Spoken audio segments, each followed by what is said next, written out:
Yo, what's up guys? Welcome back dito po sa Toy Team Sports Ginebra Channel, no? Ito po ang ating topic at mga pa-shoutout bago ang laban, okay?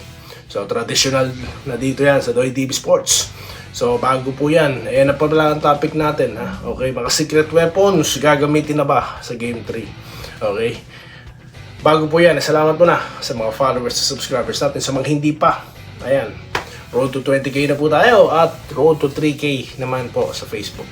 Alright, so dito na po tayo sa ating gustong pag-usapan. Dahil marahil po, no, iniisip nyo na ba't hindi kaya gamitin itong mga to. Unahin na natin si Mr. No Hair, Mr. No Hair na si Raymond Aguilar. Okay. Dahil marami po akong nakikita sa mga pages dyan, no, na posible daw or baka daw kayanin ni Raymond itong si Junmar na kahit man lang daw itulak. Okay? So, naisip ko din, baka sakali, pwede. Kasi nga, hindi po tatagal sa liga yan kung walang ginagawa yan. Marahil sa practice. Yan ang bumabangga sa mga, sa mga big man ng Ginebra, no? Malamang, practice player yan. At the same time, locker player, okay?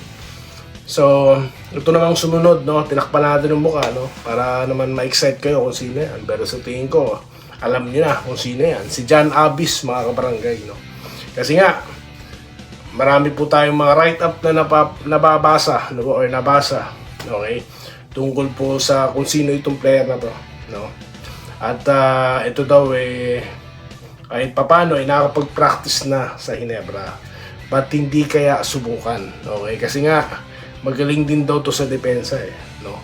Kung manalasa ulit yung si Teng or kung sino man pong player na San Miguel, baka may ibubuga tong batang to.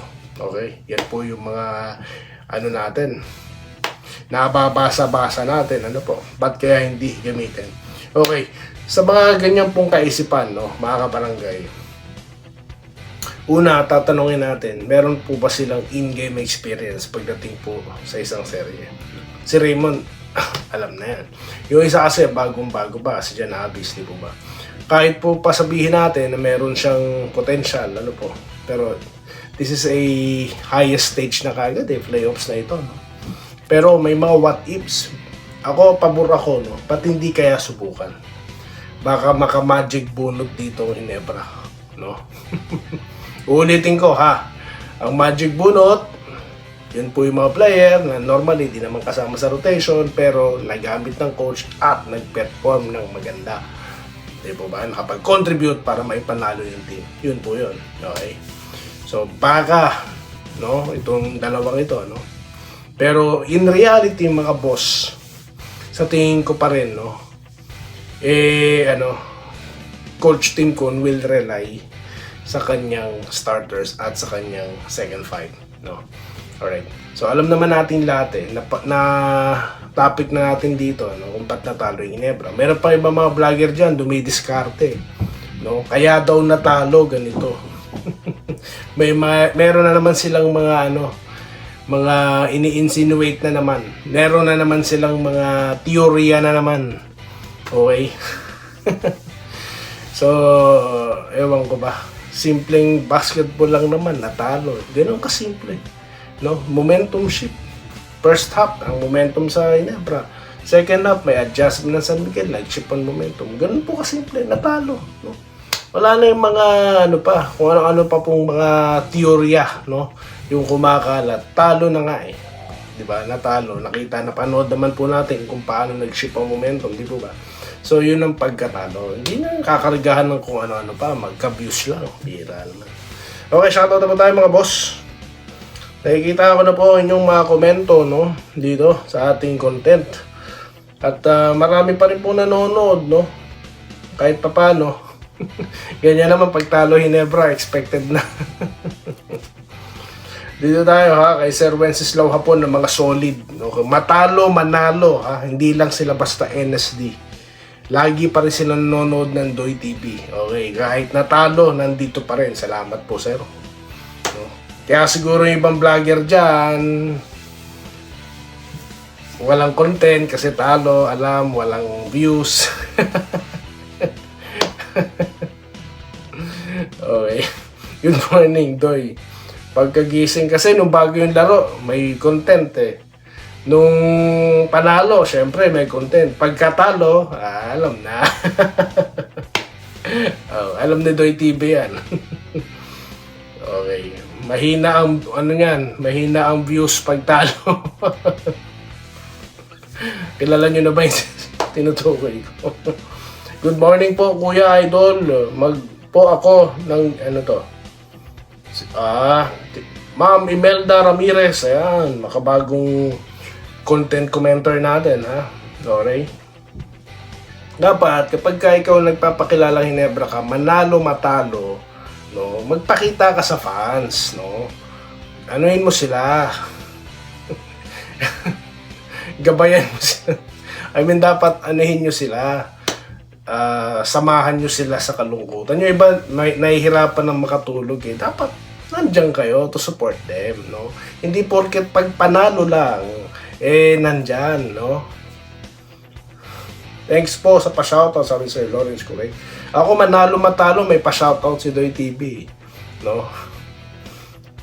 Dito Machenzo, yan, rest back daw po. Ner Carulio, strong bounces si Nebra NST Spirit. Sana mag-step up ang lahat. Okay, Roderick Rodriguez, no comment na. Hindi naman nagbabasa. Paano ba yan, sir? Nabasa ko ngayon. Eto, manood na lang ako.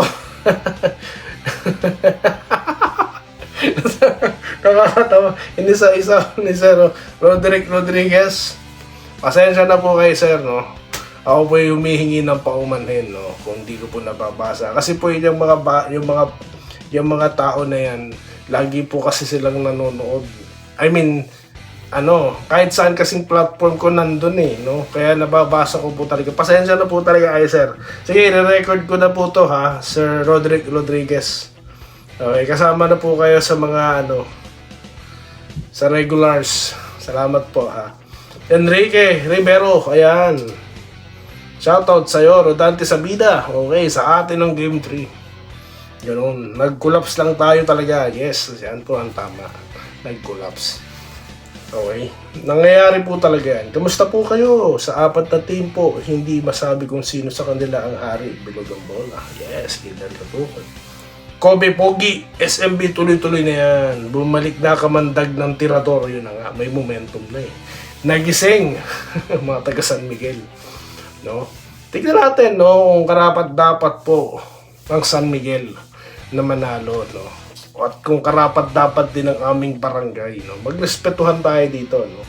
Okay, laro lang naman to eh.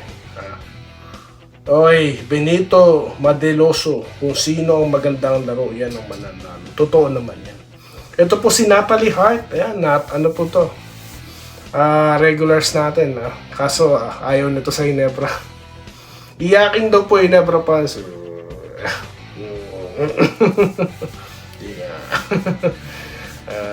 Sige po, kung yan ang paniniwala nyo, kayo na pong bahala dyan. No?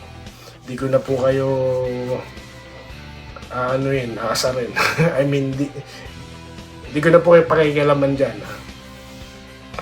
Rosalita Arimang, panalo Hinebra, pero sa isip ko lang yan. Palakas sa loob. SMB daw, sabi ni Richard Darila. Ayan.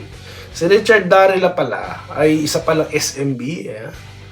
Katropa nyo si Sir Dominguez. Ito po, Adrian Legado. Aba, tagal nyo walang comment, sir. Rebound lang talaga. Yun naman talaga eh, no? Alam nyo kasi nung Game 1, ang pagkakaiba ng Game 1 at Game 2, rebounds gumana ang San Miguel. Sa Game 2, gumana parehas. Yun po ang malaking discrepancy. Kaya po talaga matalo to San Miguel kung ganyan, no? Rosalita Arimang, alam nyo na di gumana ang mga manggatera nila. Walang panalo Hinebra nyo.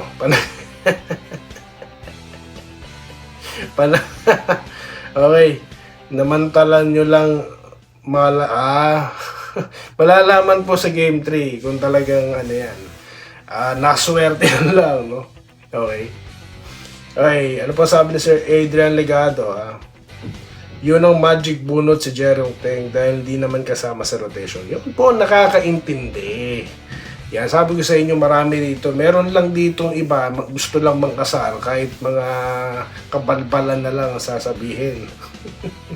Mga bagay na hindi na pinag-isipan, no? Alright. Ito po si Ma'am Imelda Ramirez, no? Sana po bounce back para sa ating kabarangay. So, yan na po guys, no? Pa-shoutout tayo, ha? Ma'am Minerva Jawa, Ma'am Erin Quiles, Sir Rainy Asca, at sa lahat ng nanonood, si Sir Brioso ng Facebook. Ayan. Maraming salamat sa inyo, ha? At ito po ang Doy TV Sports. Kung kayo po ay fan ng basketball, taga-barangay din kayo, taga dito ka. Maraming salamat po at enjoy the game mga boss. Maraming salamat po. Salamat po sa panonood. Subscribe na para sa mga susunod na basketball at boxing videos.